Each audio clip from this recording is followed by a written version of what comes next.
Muy buenas noches tengan todos ustedes. Este martes 28 de julio tenemos el placer de recibir la conferencia del ingeniero coronel Tomás Durán Nieto, miembro de la Junta Directiva de esta institución, quien presenta su conferencia Evolución del pronóstico del oleaje.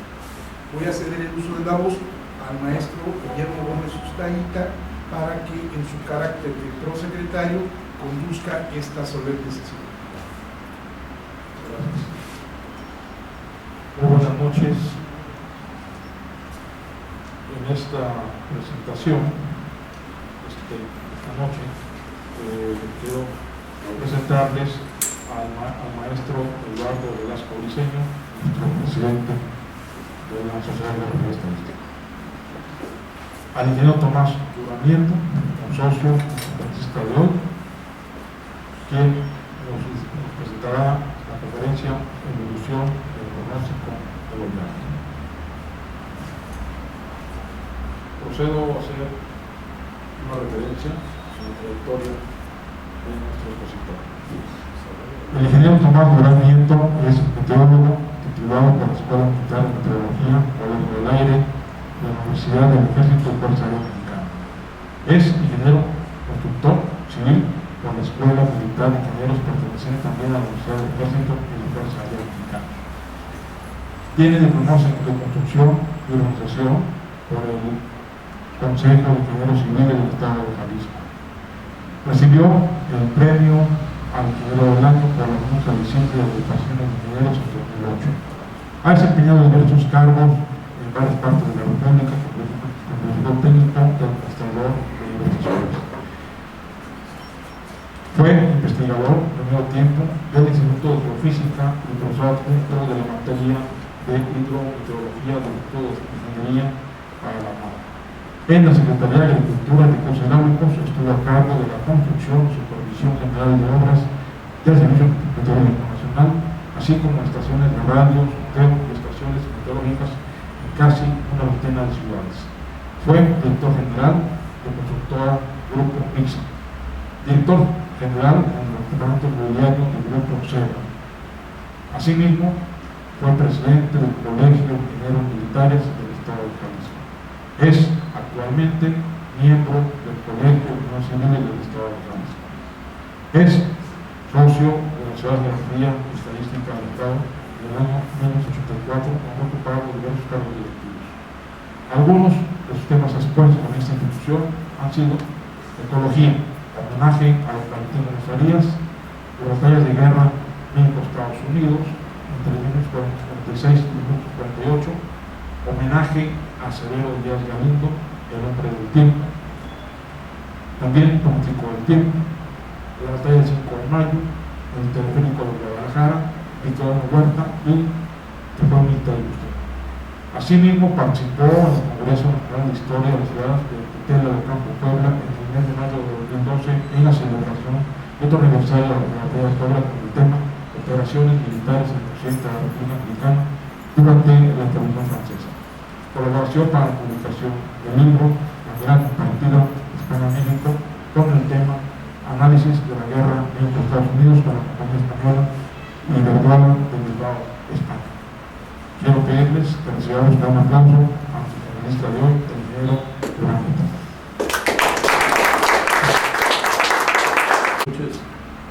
Muchas gracias por su presencia. En ausencia del presbítero Armando González Escoto, quiero de todas maneras dar las gracias a él porque a iniciativa suya es de que me decidí a sustentar esta plática, porque en alguna ocasión charlando ampliamente pues tuve oportunidad a preguntas específicas de manifestarle que yo había estudiado, porque él le hacía extraño que hubiera estudiado meteorología primero y después ingeniería y otras cosas. Entonces, más o menos le narré cómo se fueron dando todos estos eventos. Y me preguntó, y le manifesté que, por ejemplo, para recibirme de ingeniero constructor, ingeniero civil, había escogido un tema de tesis que fue precisamente una revisión a las bases de producción de oleaje. ¿Por qué me decidí por ese tema? Porque quise aprovechar los conocimientos que tenía con relación a mi primera profesión para darles una aplicación a la ingeniería civil, cosa que pues a él le pareció que había sido una magnífica idea, y me preguntaba que si había escrito algo o había sustentado alguna plática aquí en la Sociedad Mexicana de Geografía y Estadística. Le manifesté que no, y se me hizo extraño. La realidad es que esta tesis fue elaborada en el año de 1969, o sea, hace 40 y tantos años, 46 para ser exactos. Y resulta de que pues fue pasando el tiempo y yo consideré que era un tema que pues ya no era de actualidad o lo relacionado a eso, porque pues ha avanzado tanto la ciencia, ¿verdad?, que pues estudios anteriores se van quedando rezagados. Sin embargo, él me hizo la observación de que es muy interesante de todas maneras conocer la historia de la evolución de algunas ciencias o de algunas artes o de algunas materias en general. Entonces, imbuido por esa idea, decidí hacer una plática, ofrecer esta plática con el título de Evolución del pronóstico de oleaje. Como mi tesis sirve de basamento para esta plática, me voy a permitir empezar leyéndoles la introducción de la misma. Tiene un doble objeto. En primer lugar, pues como les decía hace un momento, es la base sustentante de la plática, y otra que nos puede proporcionar una idea muy clara de qué se había hecho en ese tiempo con relación a este tema, la forma de pensar inclusive de los estudiantes que éramos en esos años y el sentimiento general del país. En principio, los fenómenos naturales que ocurren a frecuencias periódicas y a frecuencias aperiódicas, provenientes de los desequilibrios atmosféricos, siempre han preocupado al hombre tanto por sus efectos como por la búsqueda constante de los medios artificiales que los hagan menos desastrosos. Están en juego siempre intereses de orden económico, entre paréntesis, obras, explotaciones, etc., y vidas humanas, los cuales, al ser sorprendidos de improviso, se ven inermes ante las fuerzas destructoras que entran en acción.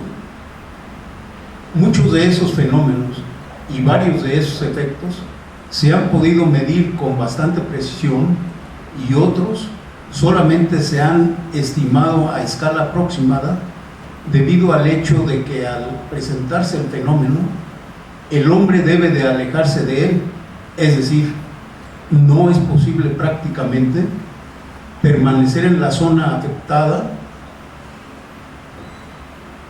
Acontece que se han cuantificado los efectos, pero no se han medido las fuerzas que los han provocado. Así, los países más adelantados han llevado estadísticas cuidadosas que abarcan periodos más o menos largos, de los cuales se han deducido promedios pesados que dan una interesante y útil idea de los acontecimientos que probablemente se repitan para determinadas condiciones, zonas y épocas. Entre esos fenómenos naturales se cuenta el viento, el que cualquiera que sea el origen creativo, provoca no solamente la acción o presión sobre los obstáculos que encuentra a su paso, sino inclusive origina en los mares, lagos y ríos el fenómeno conocido como oleaje.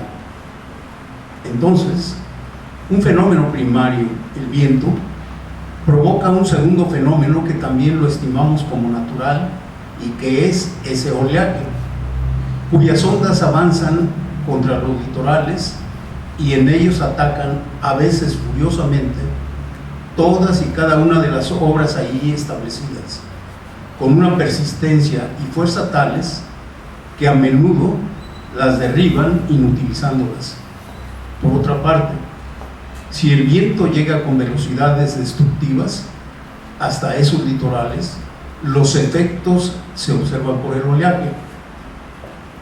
Para la ingeniería portuaria, incluyendo la parte de ingeniería de costas, es básico el conocimiento de estas ondas de agua que van a ser determinantes en el diseño, trazado y dimensiones de las obras en general, que por su ubicación quedarán expuestas a la acción del oleaje, acción que al repetirse cada lapso de tiempo más o menos bien conocido, las degradan irremisiblemente.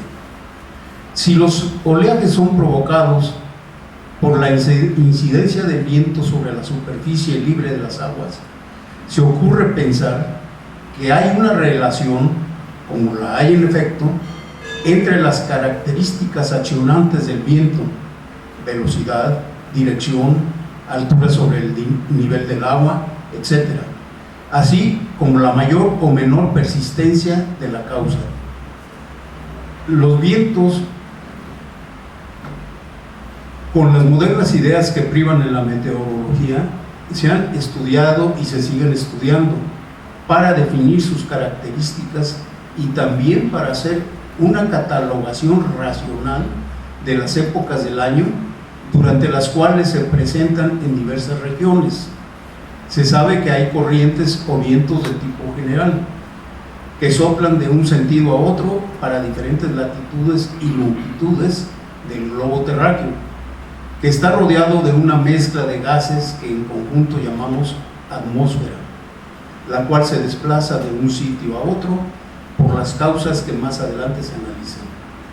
Y al desplazarse en masas de cierta importancia, se constituyen esas corrientes generales. Ahora bien, los avances científicos y técnicos de la meteorología van permitiendo cada vez un mejor y más completo conocimiento de los vientos, sus orígenes, sus trayectorias y sus efectos. Antiguamente, hace apenas unos 25 años, las construcciones de control de oleajes, como pueden ser los rompeolas, malecones, defensas, etc., se hacían por simple comparación con otros que hubiesen sufrido embates semejantes y que hubiesen resistido más o menos bien dichas fuerzas destructoras.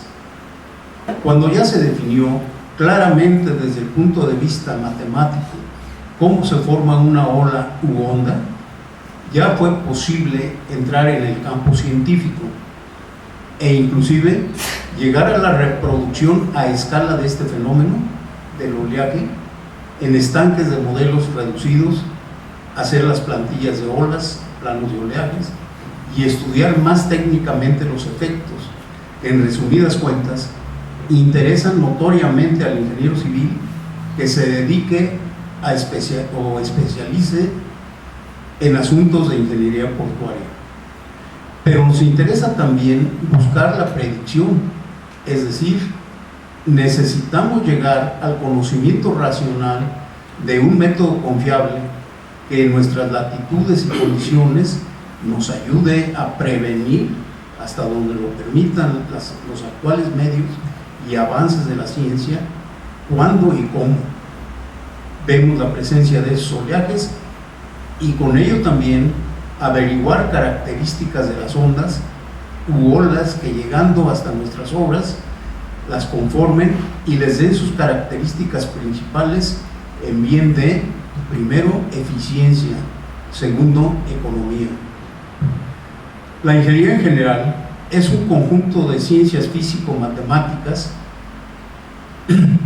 más las técnicas derivadas que ha de permitir al hombre construir bien, es decir, con eficiencia, al mismo tiempo con economía razonable. Ya existen diversos métodos propuestos de predicción de oleaje, y en esta tesis o trabajo de fin de carrera procuraremos analizarlos, buscando afanosamente cuál de ellos sería el más aconsejable para empezar a aplicarlo en nuestro país, aclarando que todos los métodos se han propuesto y determinado para altas latitudes, o sea, diferentes a las nuestras, y es interesante averiguar hasta dónde pudieran ser aplicables a nuestro medio. Asimismo, trataremos de señalar la influencia que hay seguramente en el costo de obras exteriores de los puertos.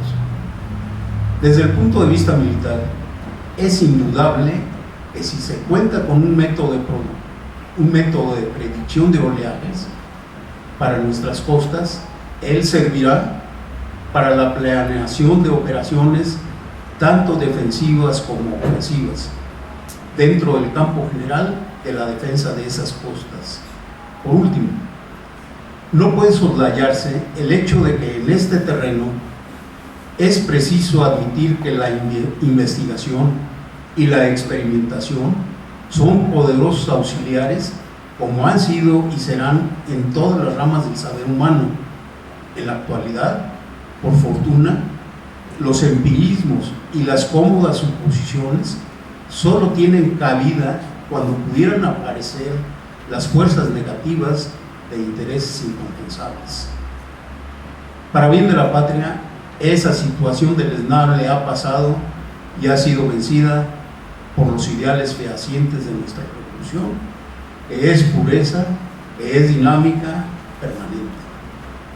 En materia de predicciones, la Secretaría de Marina ha seguido desde hace 6 u 8 años el sano criterio de aplicar los principios de la técnica económica moderna, de la planeación científica y de la investigación a base de desarrollar sus conocimientos por medio del cálculo matricial y otras disciplinas semejantes, a fin de adentrarse en el complejo campo de dichas predicciones, en búsqueda de elementos de juicio que puedan justificar sus inversiones en el sector portuario, del cual es la inmediata responsable. Todos sabemos que indudablemente es necesario que nuestro México planee, que siga ya una línea de conducta socioeconómica capaz de rendir óptimos frutos en los años venideros, y que la planeación general y particular de cada sector se funde cada día más en estudios y en investigaciones que alejen para siempre aquellas cómodas suposiciones sin base y solo apegadas a gusto y deseos personales imposibles de justificar. Es precisamente el deseo del ponente que esta muy modesta contribución sirva de punto de partida para que en el futuro se continúe investigando, estudiando y realmente se programe con buena y sólida base, no para el lapso efímero en que vivimos, sino para un futuro de nuestro país al que tanto debemos y al que tampoco le damos. Como podrán ver, pues estamos hablando casi como si estuviéramos en el futuro, ¿no? O no sé lo que ustedes piensan, pero yo lo veo así. Si son tan amables de pasar, vamos a ver unas diapositivas que nos permitan hacer un poco más amena esta parte.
Olas marinas. Las olas marinas son generalmente un fenómeno eólico, o sea, que se forman y mueven en dependencia de la intensidad del viento.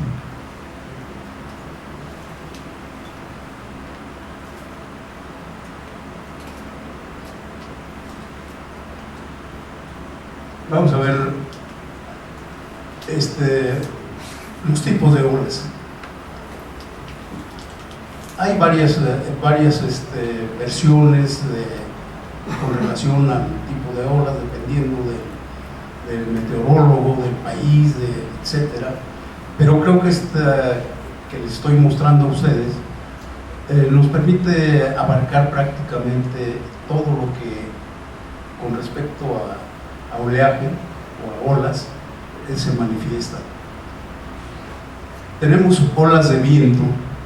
Estas olas de viento son las generadas por una zona de generación en donde se presenta un viento constante y de velocidad determinada en un área de mar, y se le llama olas de viento. O sea, ese tipo de olas son las que genera directamente la acción del viento. Luego, tenemos olas de mar de fondo. Estas tienen un origen en alguna parte y producto de un fenómeno meteorológico que normalmente son frentes que llamamos frentes fríos o frentes calientes, dependiendo de la masa de aire predominante. Este mar de fondo origina un oleaje que hace un recorrido a través de distancias muy largas, en las que deja de tener efecto el mar que las originó inicialmente, y se establece la transferencia de energía, y se mantiene ese oleaje hasta distancias de miles de kilómetros, y van a llegar a un punto donde empieza un decaimiento hasta llegar a una costa, dependiendo de la dirección que lleve ese tipo de oleaje. Las olas combinadas pueden ser olas de viento, olas de mar de fondo, y que en el transcurso de su trayectoria se encuentren con un fenómeno meteorológico, llámese un ciclón tropical o un ciclón extratropical, y entonces esa combinación nos genera, son las que generan olas de mayor altura, de mayor poder destructivo, etc. Tenemos las olas de mareas. Estas son producidas principalmente por la interacción entre la Luna y la Tierra, por efectos de atracción, sus sistemas de atracción. Y, por ejemplo, la Luna llega a manifestar una presión diferente en una longitud, en una distancia X, y ese desequilibrio de presión es lo que origina ese tipo de mareas. Y los tsunamis son fenómenos extraordinarios provocados principalmente por acciones de erupciones subterráneas que se originan en los senos de los océanos, o por desprendimiento de icebergs de una gran magnitud que le transmiten una cantidad enorme de energía al mar, y se generan las olas que van creciendo hasta llegar a ser tan destructivas como en años pasados se tuvo conocimiento de algunos de ellos, que causaron miles y miles de muertes y destrucción de construcciones, destrucción de toda una época de un país.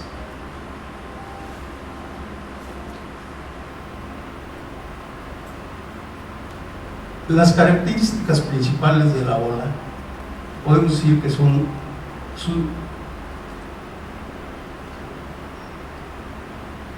sus crestas, sus valles, la amplitud de la ola,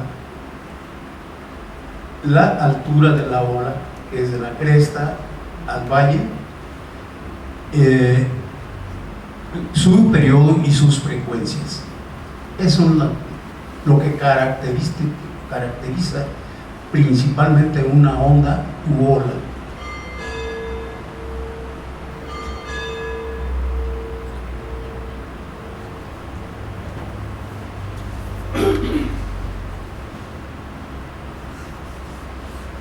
Voy a retrasar un poquito para hablar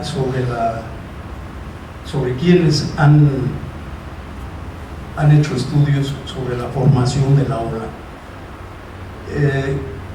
Pues se puede decir que es reciente el inicio del estudio de estos trabajos, porque nacen casi con el siglo pasado, aunque en el siglo XVIII se publicó un libro con relación a la formación de olas, aunque no dan el nombre del autor. Fue en el siglo XVIII, en donde decía que había demostrado él matemáticamente que no podía haber olas mayores de 3.72 metros de altura, lo cual pues obviamente está desechado totalmente. Fue una aseveración muy aventurada, que supuestamente no estaba basada en ningún cálculo matemático, ni mucho menos. Después,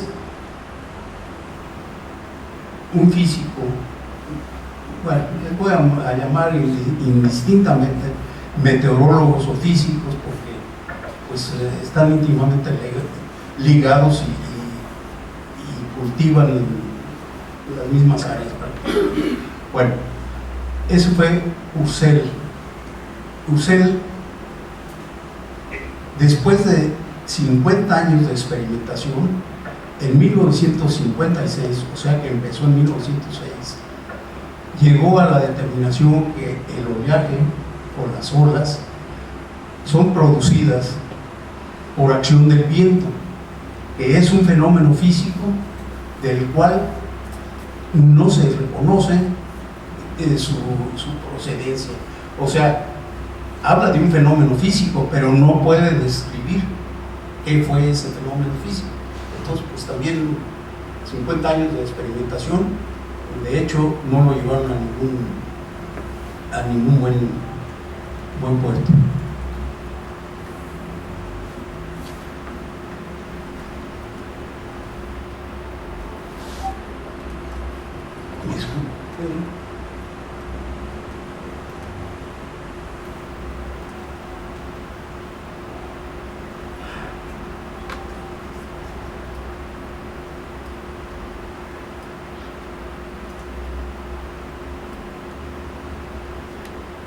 Me faltaba mencionar a otros investigadores de los cuales todavía están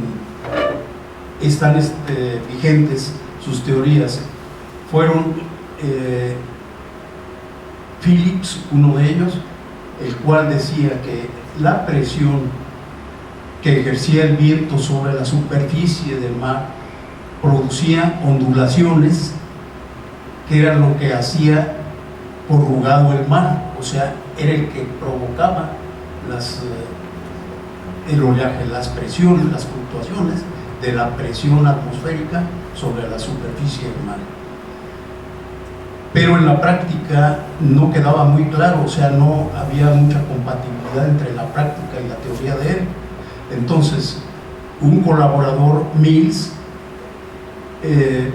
complementó ese enunciado, y entonces él decía que las fluctuaciones del mar producían fluctuaciones en el viento y que entraban en resonancia, o sea, entraban en resonancia, y eso hacía que fueran creciendo las olas paulatinamente. paulatinamente.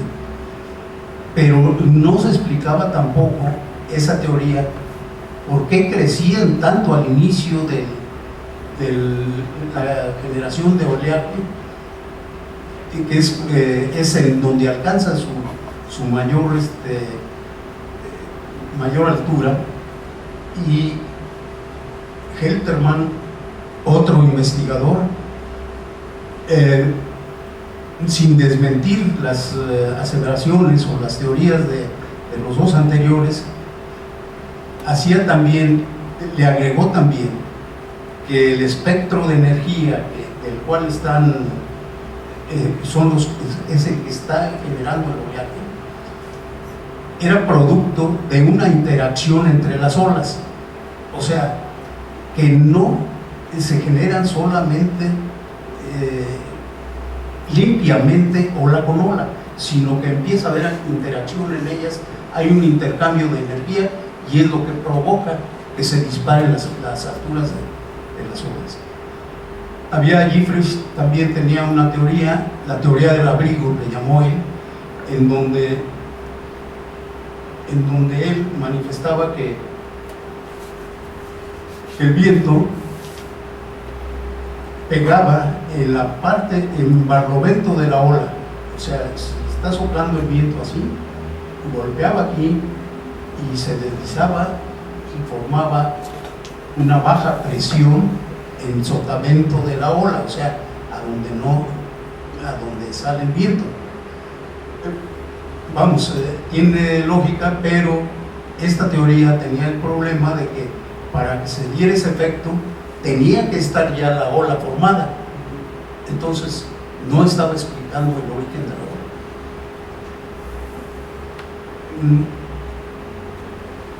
Estas teorías tienen una base matemática que no me meto en ello porque son cantidad y cantidad de fórmulas. Si alguien quiere, por eso me traje mi tesis, si alguien quiere echar un vistazo a la teoría matemática o al desarrollo matemático de estas teorías, ahí lo podemos ver, pero es interminable prácticamente. Yo ahorita mismo lo veo y me quedo espantado. Me imagino, o quiero suponerme, que precisamente escogí yo este tema de tesis con esos desarrollos matemáticos para que los sinodales dijeran, no, sí te pasa, no hay necesidad. Bien. Me pierdo.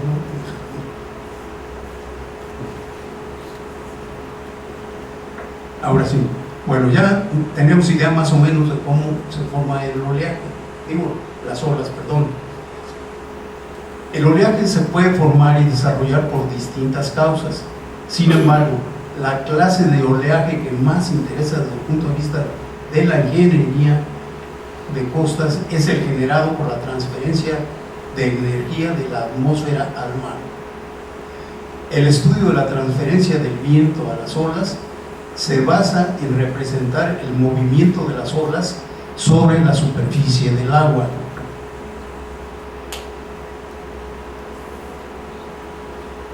Las ecuaciones usadas para representar el movimiento de fluidos se basa principalmente en una serie exponencial analítica llamada serie de Fourier, del cual, si tomamos solamente los dos primeros términos de esa serie, considerando que son fluidos incomprensibles y rotacionales, aquí está sobrando una N, y rotacionales, siendo su solución una onda progresiva armónica simple de una frecuencia particular y crestas paralelas.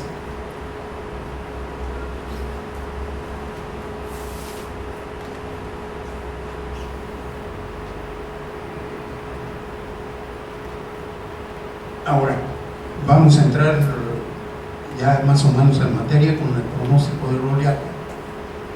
En 1942, C.T. Sutton, instructor en jefe de la Armada del Reino Unido, inició una investigación de oleaje en Inglaterra. Al mismo tiempo, Este problema estaba siendo estudiado en la sección oceanográfica del tiempo en el cuartel general del Ejército y Fuerza Aérea de los Estados Unidos. No es coincidencia que los departamentos que empezaron a estudiar el pronóstico de oleaje, o a pensar en el pronóstico de oleaje, hayan sido instituciones de carácter castrense. ¿Por qué?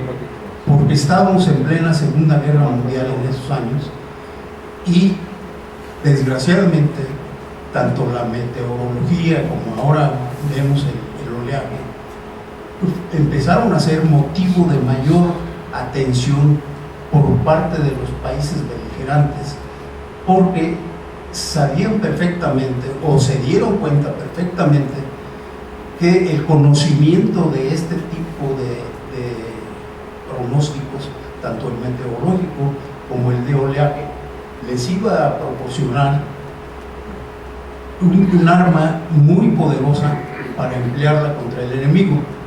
Así pues,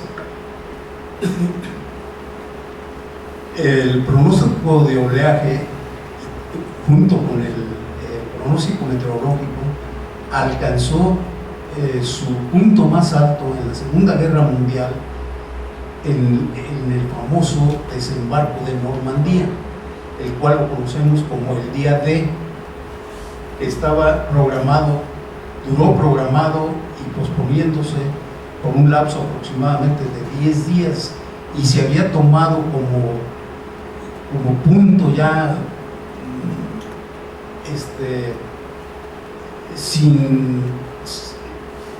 ya prácticamente estaba en el margen de poderse hacer o no el desembarco el día 5 de junio de 1944.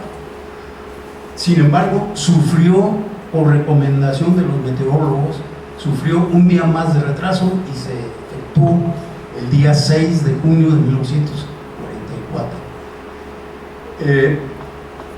Fue tal el interés de estos países beligerantes en el desarrollo de la meteorología y del oleaje, le dieron la ciudadanía a un grupo de meteorólogos que formaron la Escuela Danesa de Meteorología. ¿Qué tiene de importancia esa Escuela Danesa de Meteorología? Tiene la importancia que fueron los que descubrieron la teoría de los frentes, y la teoría de los frentes es el paso más importante que se ha dado en la historia de la humanidad para el pronóstico meteorológico.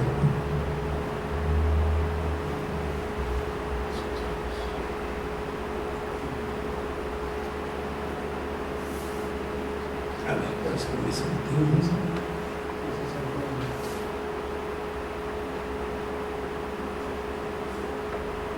En 1950, Bresneider para nosotros los meteorólogos es uno de los íconos de la meteorología, y en 1952 Doris Shields determinaron unos parámetros. A ver, permítanme, creo que fue uno que me pasó así.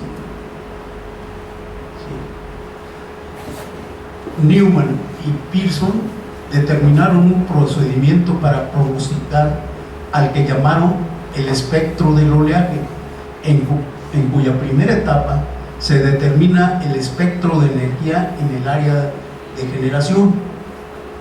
En 1947 se determinó el sistema de predicción de oleaje denominado ola significativa, cuyos autores fueron los meteorólogos Sverdrup y Munk. Es Munk con N intermedio.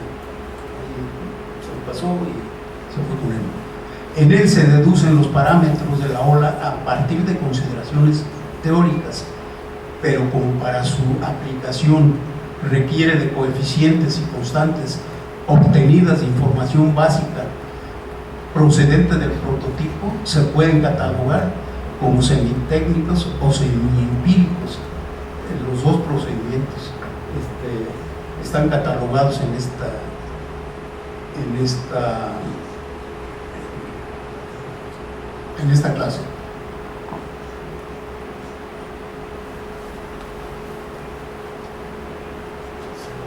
Sí.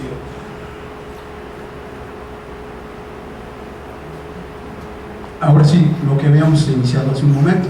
En 1950, Brett Snyder, y en 1952, Dolby Schiller determinaron unos parámetros del espectro del oleaje, donde está incompleto ahí por alguna razón.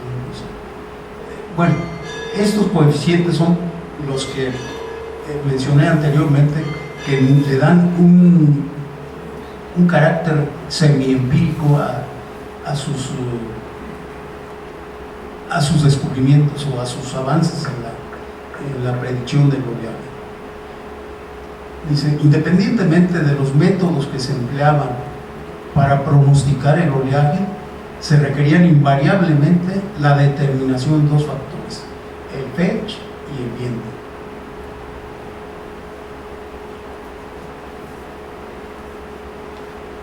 El Fetch, con ligeras variables de acuerdo a los conceptos desarrollados por meteorólogos que se han abocado a determinar este parámetro, se pueden definir como la distancia horizontal del área de generación de oleaje en la dirección del viento, o bien, me gusta más esta segunda, como el área de la superficie del océano sobre el cual un viento con velocidad y duración constante está soplando.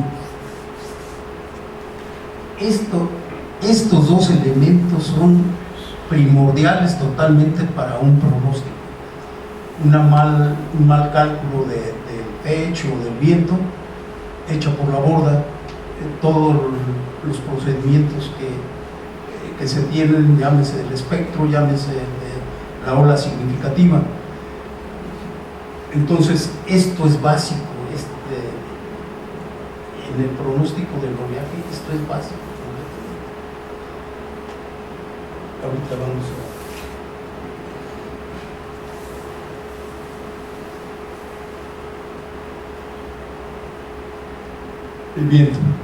El viento, este fenómeno meteorológico se define como aire en movimiento, el cual tiene velocidad y dirección.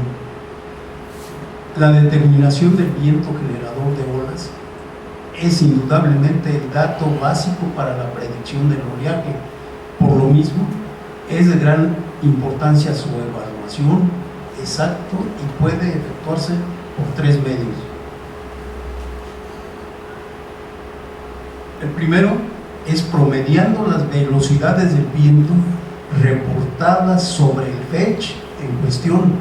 Estos reportes de viento se pueden determinar por mediciones directas del viento, instrumentales o visuales. Es también calcular el viento geostrófico del espaciamiento de las isobaras en los mapas meteorológicos. Un poco más adelante voy a tratar de aclararles más estos conceptos. Y el tercero es obtener el valor de la dirección y velocidad del viento de una combinación de las dos anteriores.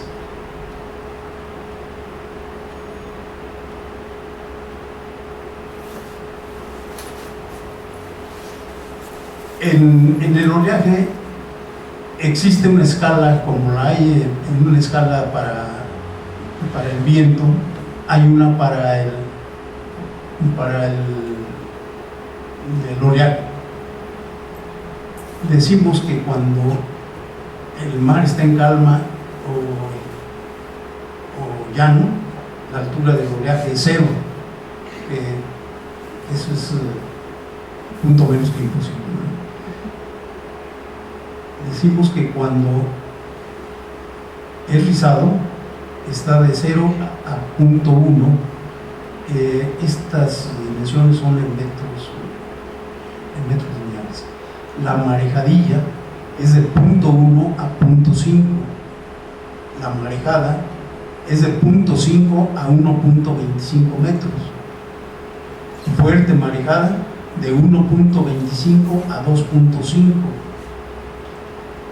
gruesa, o sea, mar gruesa, de 2.5 a 4 metros, muy gruesa, de 4 a 6 metros, arbolada, de 6 a 9 metros, montañosa, de 9 a 14 metros, y enorme, más de 14 metros. O sea que el que decía que eran 372 metros lo máximo de una ola, pues estaba completamente en el error, ¿no? Eso que están viendo ustedes aquí es un mapa meteorológico. El análisis o sea, tenemos representada el hemisferio norte y parte del sur, en donde se determinan sistemas de presión, de la L es low, o sea, las bajas presiones, y los H, altas presiones.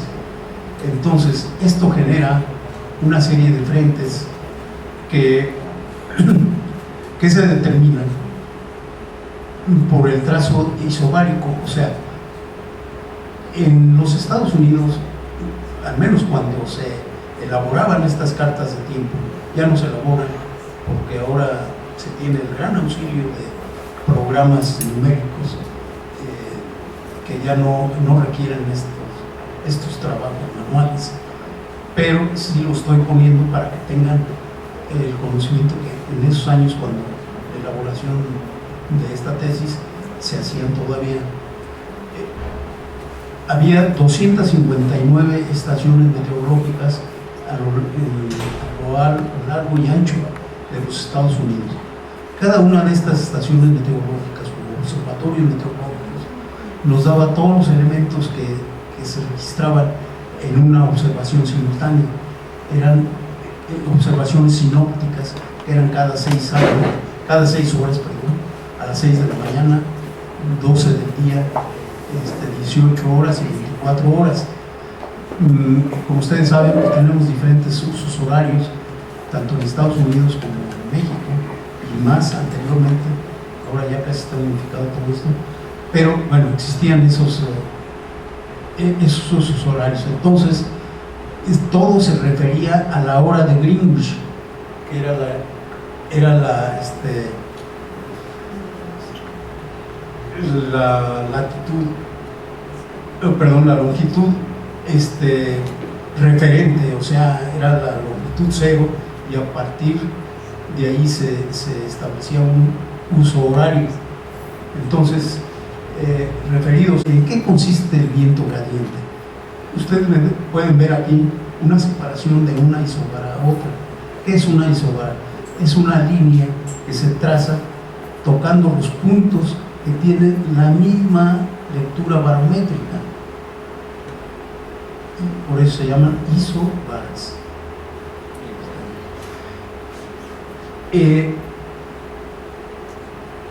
Decía yo que por medio de estas isobaras se determina el viento gradiente. El viento gradiente está en función de la separación de las isobaras. Entonces, pero en relación inversa, a mayor separación entre isobaras, la velocidad del viento es menor, y a menor distancia entre isobaras, el viento es mayor. Bueno, la mayoría de la determinación de los vientos, sobre todo en los mares, se hacía por los sistemas de análisis bárico que utilizaban Schneider, Munk, todos ellos, y les metían una serie de parámetros para determinar el fetch. Por ejemplo, tenían una serie de reglas que nos ponían en la clase de obras portuarias, nos ponían a determinar ese famoso fetch, dándonos unas bases que estaban predeterminadas, que teníamos que seguir las isobaras, y en cuanto venía un cambio de dirección de las isobaras, por decir algo, de 15 grados, en ese punto se terminaba el fetch, y bueno, era problemático y no exacto para nuestras latitudes. Ese era el principal el principal problema que vi yo desde que estuve recibiendo esa clase de un maestro magnífico, por cierto, José Humberto Aguilar Alcerca, que tuvo mucho renombre como profesor de obras portuarias. Entonces yo le manifesté desde entonces que a mí se me decía que ese sistema para nosotros no funcionaba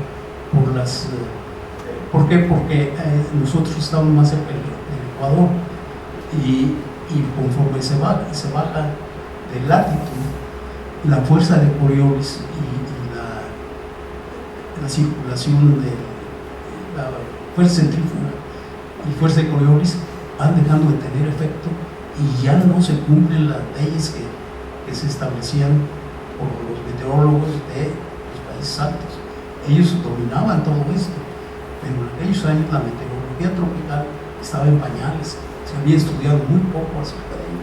Entonces no era recomendable regirnos por esas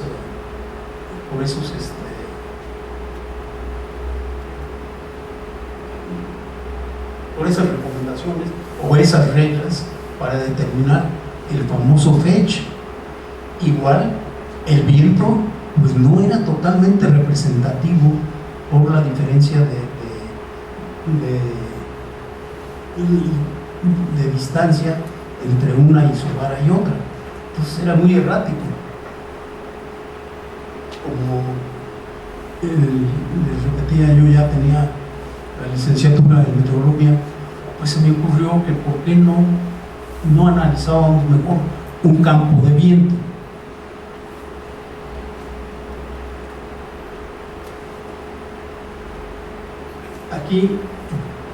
Aquí quise ponerles, estos son sistemas báricos,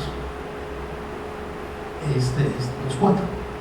Y entonces con las reglas que ellos marcaban de que un Fetch está limitado por el frente, o sea, por la línea de discontinuidad del fenómeno que está afectando, y se sigue hasta donde las isobaras van más o menos paralelas, y cuando empieza a haber cambios, ahí se termina el Fetch.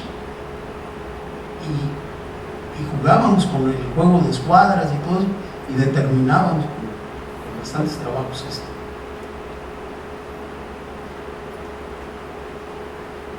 Entonces, en la tesis también tengo un análisis bárico y un análisis de campos de viento. Si ustedes ven, este es un análisis bárico, pero creo que me brinqueo para variar otro. Sí. Esta carta es de las 6 de la mañana y se está analizando los vientos que produce un frente moderado. Estas son las líneas de isobaras y con las técnicas de trazo del Fetch, esto es lo que nos determinaba el Fetch. Yo hice este estudio para el puerto de Campeche, entonces este era mi punto de predicción. Mi área de generación, que es el Fetch, es esto, y esta parte se le llama área de decaimiento. A esa misma hora, analizando un campo de viento, a mí se me hace mucho más fácil, y creo que es mucho más fácil porque las isogonas, o sea, las líneas de igual dirección de viento, como podrán ver, son muy constantes. Y este campo de viento, además, se hace en un análisis de isotachas, que le llamamos, o sea, de los puntos que tienen la misma velocidad de viento. Vamos a ver, se nota más en el siguiente.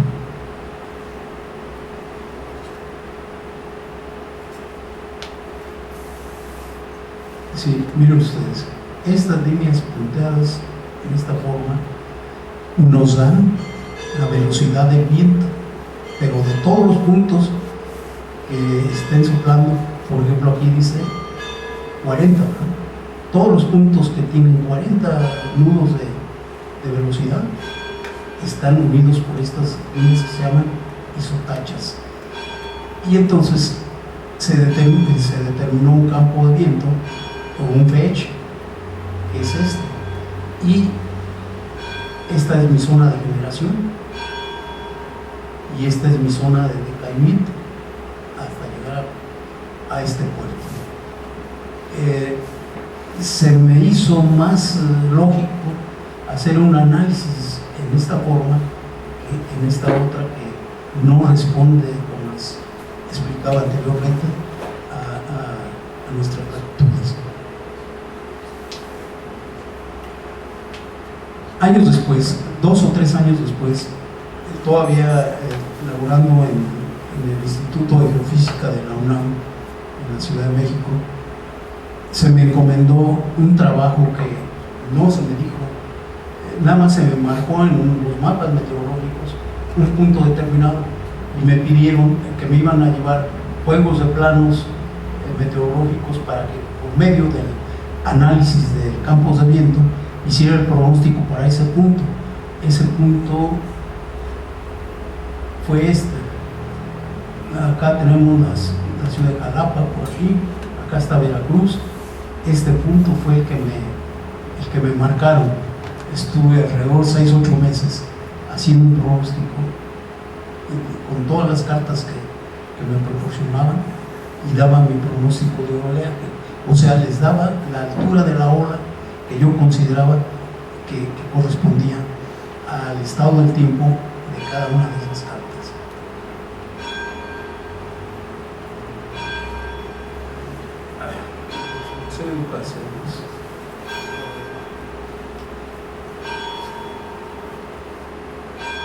Con el paso del tiempo, o sea, no me mencionaron nunca de qué se trataba. Con el paso del tiempo, esto lo estaban tratando casi como un secreto de Estado, porque supe después que, o sea, me di cuenta después de que era para establecer la primera estación de energía nuclear, que fue en Laguna Verde. Y bueno, una vez que ellos hicieron, para esto tenían ya bastante tiempo con un medidor de olas en el punto, para que todos los pronósticos que yo hacía para determinadas fechas, ellos los iban comparando, y al término del trabajo me dijeron, bueno, ya se terminó ¿cómo se llama? El comparativo. Por cierto, me felicitaron, se logró arribita del 90% de predicción, y dice, ahora sí, a hacer la ola de diseño. Entonces, ¿en qué consistió eso? En irnos a las estadísticas meteorológicas, analizar cartas de muchos años y buscar las condiciones más desfavorables que hubiera habido para ese punto. Todos pensaban que iba a ser un ciclón tropical, y no, resultó que fue un frente. ¿Por qué los frentes fríos que nos azotan durante todo el invierno y algo más son los que producen los mayores oleajes en el Atlántico? Porque son de una trayectoria casi uniforme con componente del norte. Entonces tienen un área de generación muy grande, y eso pues hace que el oleaje llegue con mucha fuerza, y entonces por eso se tuvo esta precaución, y aquí está el resultado de ese estudio. Esto que vemos aquí ya son obras hechas por la mano del hombre. Esto también, como podrán ver, aquí se ve el oleaje. Aquí dentro del puerto de Limón es completamente, es un lago.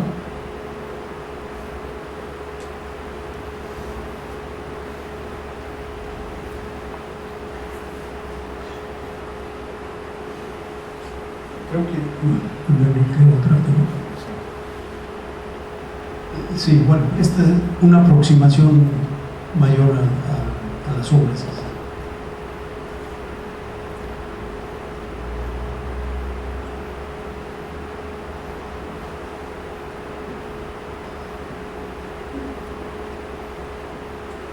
¿Cómo ha evolucionado el pronóstico? El pronóstico se está llevando a efecto con un programa. Todo esto, un programa que se llama el Wave Watch. Como podemos ver aquí, son campos de viento. Se desecharon totalmente los análisis báricos para la determinación de los vientos, ¿no? ¿Qué nos da este programa?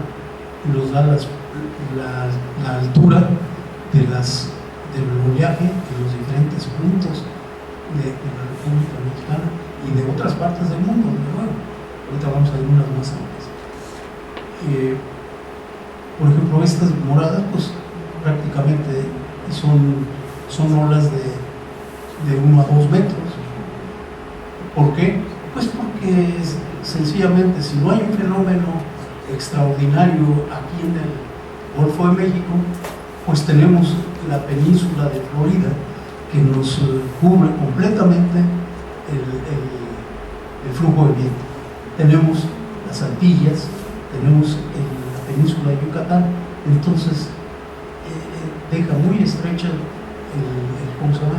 El flujo de viento en el área. Y esta negra quiere decir que está en calma totalmente. Igual sucede acá en California, en donde hay un área donde el oleaje y los vientos son prácticamente nulos, otros de muy baja intensidad, y aquí ya empieza a haber de mayor altura, olas de mayor altura.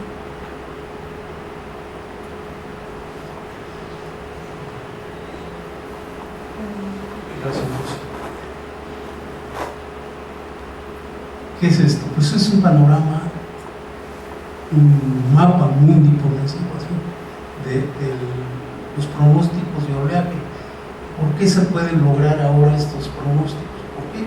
Pues porque se tiene el auxilio de satélites meteorológicos que cubren todo el globo terráqueo y reportan a los centros de predicción, echan a andar el famoso programa de Wave Watch, el 3, es el programa número 3, y pues sale de inmediato esos pronósticos. Aquí voy a tratar algo que vamos a ver un poquito más adelante. Aquí a la altura de Australia y la parte de la Patagonia y esto, hay una zona matricial de fenómenos meteorológicos que se llaman, pues son frentes también, y generan oleaje que se va desplazando a lo largo de miles de kilómetros, y es el famoso mar de fondo.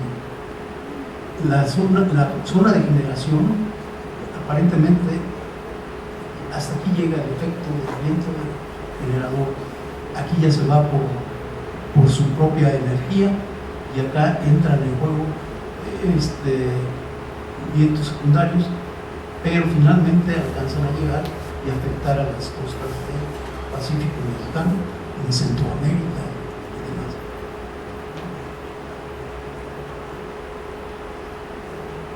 Esta es una representación de cómo se comportan los vientos en toda esta zona. Pues en una gran parte del hemisferio norte, sur, Asia, África, etc. Aquí viene algo que yo me preguntaba: ¿por qué? Ustedes saben que aquí en la Benemérita Sociedad de Geografía y Estadística le dedicamos mucho tiempo y mucha atención al famoso viaje a las Filipinas. Aquí está, ¿por qué salen de aquí?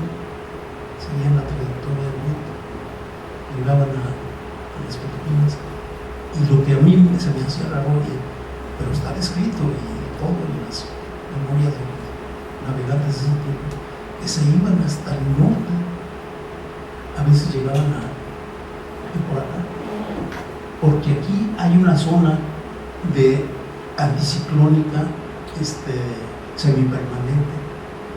¿Por qué semipermanente?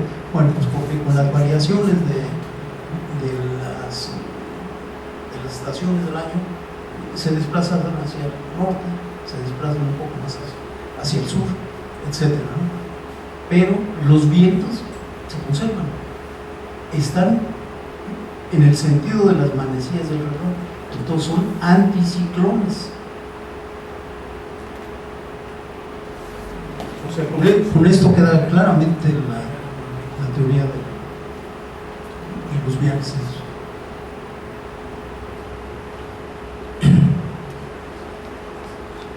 Esta es una fotografía de satélite de un ciclón en el Pacífico.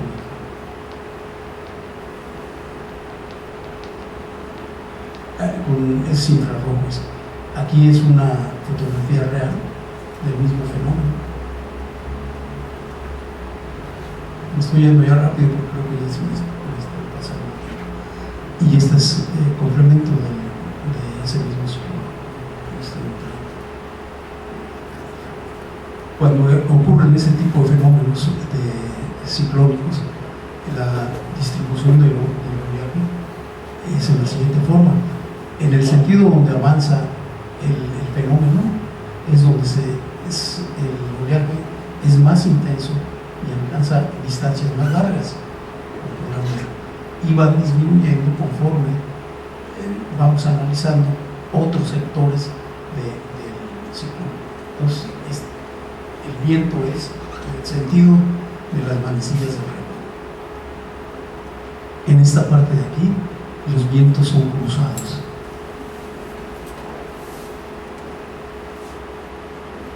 Lo que les decía del mar de fondo. El comportamiento del oleaje cuando abandona un área generadora, las olas de viento previamente generadas continúan su propagación sin aporte de energía, amortiguándose gradualmente al avanzar y redondeando su perfil, es decir, convirtiéndose en mar de fondo. Hace tiempo me preguntaba un consorcio, concretamente el ingeniero Raúl López, sobre el mar de fondo, porque dice que asistió a unas conferencias y no quedó satisfecho. Ojalá que ahorita sí. El pronóstico del mar de fondo. Dice, contrariamente a la mar del viento, el pronóstico de la mar de fondo no depende del viento previsto, sino del movimiento previsto de las olas de un mar de viento fuera de su área generadora.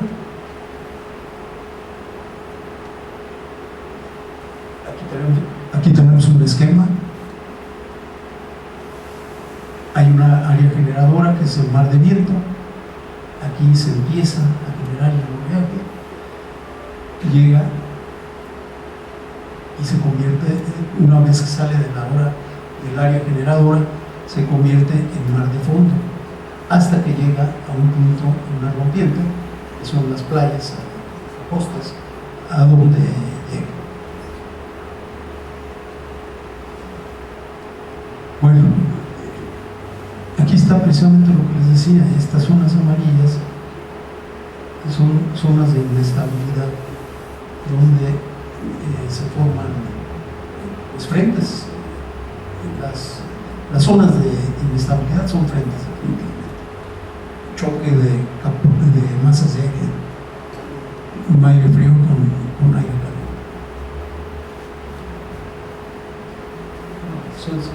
Es representación de vientos también. Esos son efectos del oleaje del mar de fondo. La característica es de que son invasiones de agua del mar hacia la tierra, no sin vientos fuertes que lo acompañan.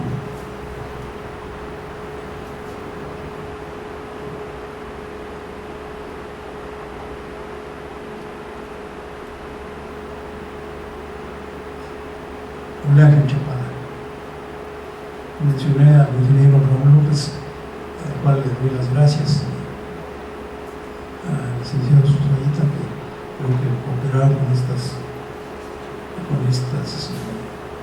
fotografías. En la introducción yo mencioné que eran los efectos que producía el viento en los océanos, en los lagos y en los ríos. El lago de Chapala contenía agua que producía este tipo de oleaje también. Y tenemos, está rompiendo.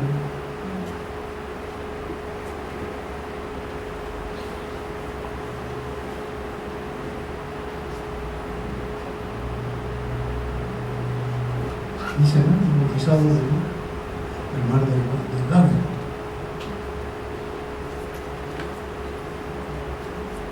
Bien, pues muchas gracias.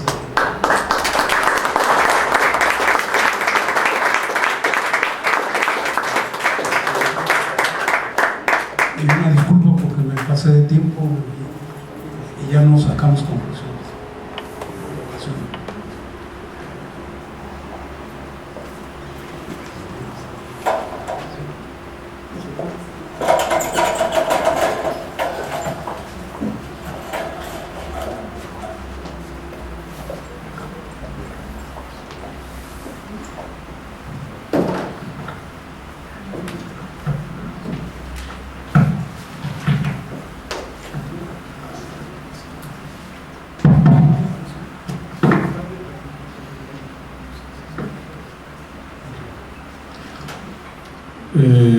Tenemos la oportunidad de que nos planteen los preguntadores en torno al tema que ha presentado el ingeniero Durán.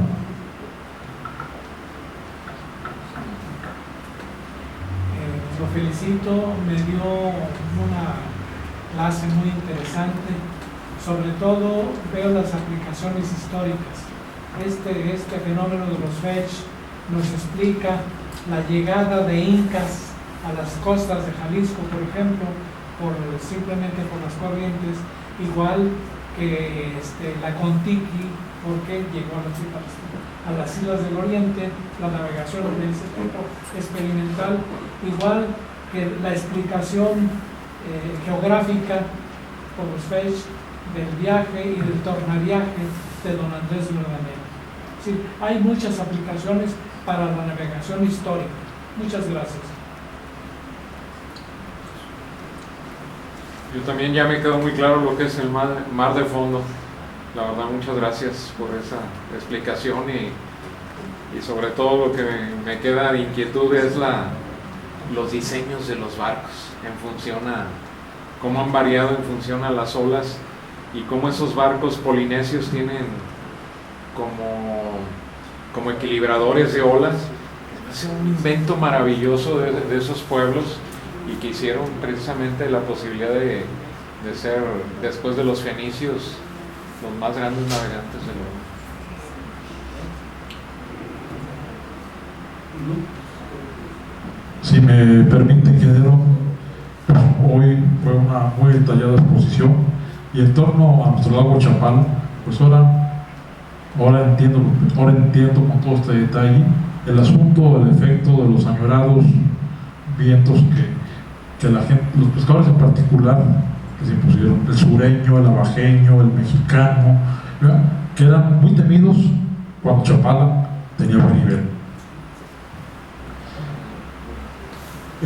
A continuación vamos a entregar un reconocimiento por esta conferencia que nos ha presentado el ingeniero Tomás Durán, a cargo del maestro Eduardo Velasco, nuestro presidente.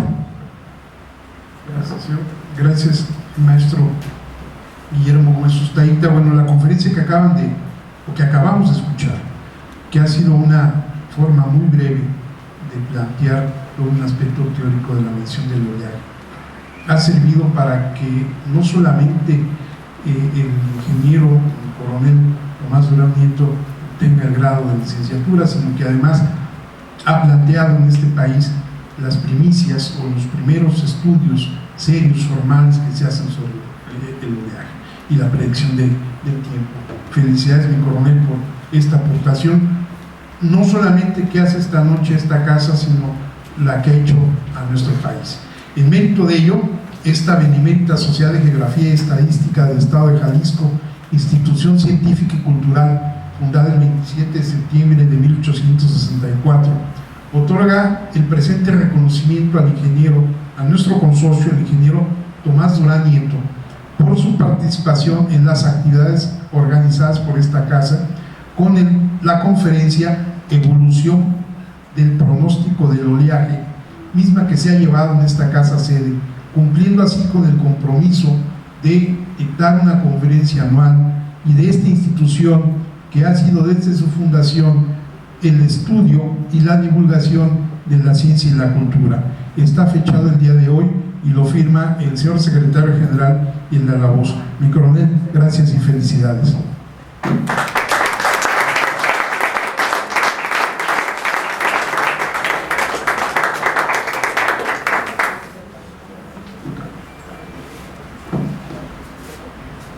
Para concluir nuestra sesión de esta noche, tenemos los siguientes avisos.